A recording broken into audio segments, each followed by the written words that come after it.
श्राद्ध पक्ष में अपने पितरों का श्राद्ध करना, उनके प्रति श्रद्धा अर्पित करना, इससे क्या होता है? जैसे कई बार कहा जाता है आपको पितृदोष है। पितृदोष का मतलब क्या होता है? पितृ नाराज हो गए आपके? नहीं। पितृदोष का कारण ये होता है कि, बहुत ध्यान से सुनिएगा, हमारे परिवार के पूर्वज जब प्रस्थान कर जाते हैं, तो प्रस्थान करने के बाद जब ठाकुर जी के सन्मुख वे पहुंचते हैं, तो ठाकुर जी उनको अपने निजलोक में निवास दे देते हैं। तब ठाकुर जी से हमारे ही वे जन जाकर के प्रार्थना करते हैं, मैं सराफ परिवार से आया हूं, या मैं उपाध्याय परिवार से आया हूं, हे नाथ, मेरे बच्चे, मेरी बहुएं, मेरे बालक, ये सब लोग मेरे से बहुत प्रेम करते थे, बहुत स्नेह करते थे।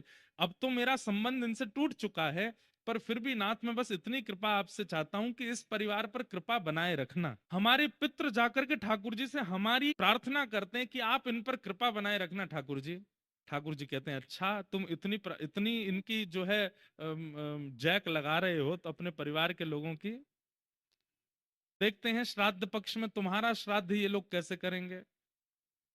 तो जब उसकी श्राद्ध तिथि आती है हमारे पितृ की, और उस दिन जब परिवारी जन कुछ भी विशेष नहीं करते और बिल्कुल अश्रद्धा पूर्वक करते हैं, तब ठाकुर जी मंद मंद मुस्का करके व्यंग कसते हैं, देखो तुम्हारे परिवार के लोग क्या कर रहे हैं, कुछ भी नहीं, श्राद्ध के नाम पर केवल खाना पूर्ति जैसी कर रहे हैं, और तुम इन्हीं की हमसे प्रार्थना कर रहे थे कि इन पर कृपा बनाए रखना, इन पर अच्छे रखना, इनको भला रखना। तब हमारे पितृ नाराज नहीं होते, दुखी हो जाते हैं। वे कहते हैं, ठाकुर जी अब तो हमें लगता है कि स्वार्थी थे ये लोग, इनके पास हम रहे, जब तक हम थे तब तक इनका काम था, अब हम आ गए तो अब इनको कोई श्राद्ध का इनके मन में भाव नहीं है, अब हमारा भी इनके प्रति कोई भाव नहीं है, आपको इनके कर्मानुसार जो गति देनी हो वो दीजिएगा, हमारा इसमें कोई योगदान नहीं।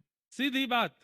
कोई व्यक्ति आपके ऊपर छतरी लेकर के चल रहा था कि आपको धूप ना लगे, ताप ना लगे, बारिश ना हो, ओले ना गिरे आपके ऊपर, लेकिन आपने उसकी कदर ही नहीं की, तो वो छतरी हटा लेगा। अब जो भी होगा सब सहन करना पड़ेगा। इसलिए श्राद्ध पक्ष में हमारे यहाँ आज्ञा की गई कि अपने पितरों का, पूर्वजों का स्मरण किया करो।